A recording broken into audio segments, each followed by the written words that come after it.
বিসমিল্লাহির রহমানির রহিম। আমাদের প্রিয় নেত্রী, বাংলাদেশের অবিসংবাদিত নেত্রী, গণতন্ত্রের মা,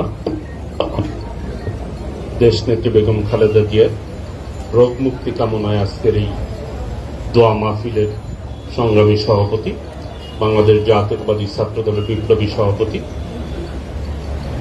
ছাত্রনেতা রাকিবুল ইসলাম রাকিব উপস্থিত রয়েছেন। প্রধান অতিথি ছাত্র দলের সাবেক সকল সভাপতি, আমাদের সকলের শ্রদ্ধেয় রাকসুর সাবেক দুটি বিএনপির বিপ্লবী সিনিয়র যুগ্ম মহাসচিব অ্যাডভোকেট রুহুল কবির রিজভী আহমেদ উপস্থিত রয়েছে। জাতীয়তাবাদী ছাত্র দলের সাবেক সকল সভাপতি, বিএনপির যুগ্ম মহাসচিব সাবেক এমপি শহীদুদ্দিন চৌধুরী উপস্থিত, আজকে সঞ্চালক জাতীয়তাবাদী ছাত্র দলের বিপ্লবী সাধারণ সম্পাদক ছাত্রনেতা নাসির উদ্দিন নাসির সহ উপস্থিত ছাত্র দলের কেন্দ্রীয় নেতৃবৃন্দ, ঢাকা বিশ্ববিদ্যালয়, ঢাকা মহানগর, উত্তর, দক্ষিণ, পূর্ব, পশ্চিম এবং বিভিন্ন কলেজ ইউনিটের নেতৃবৃন্দ, সবাইকে আমি আমার ব্যক্তিগত পক্ষ থেকে আজকের এই দোয়া মাহফিলে যারা উপস্থিত হয়েছেন সবাইকে জানাচ্ছি সালাম এবং শুভেচ্ছা। আসসালামু আলাইকুম রাহমাতুল্লাহ। যেহেতু দোয়া মাহফিল আমাদের সকলের আবেগের স্থান, দেশ নেত্রী বেগম খালেদা জিয়া, তার জন্য দোয়া করব আমরা প্রাণ খুলে আল্লাহ রাব্বুল আলামিনের কাছে, আল্লাহ যাতে দ্রুত আমাদের নেত্রীকে সুস্থ করে দেন।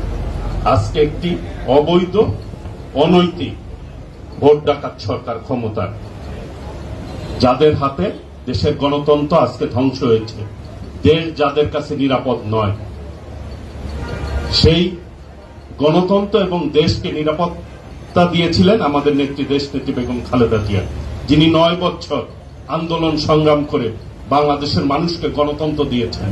সেই গণতন্ত্রের নেত্রী আজকে অসুস্থ।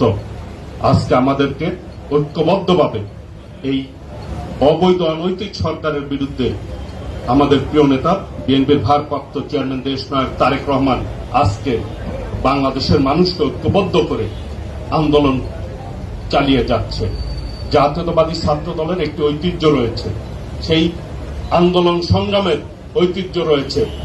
এই গণতন্ত্র উদ্ধারে 90-এর আন্দোলনে জাতীয়তাবাদী ছাত্র দল ভূমিকা রেখে দেশ নেত্রী বেগম খালেদা জিয়ার পাশে থেকে গণতান্ত্রিক আন্দোলনে বিজয় অর্জন করতে সক্ষম হয়েছিল।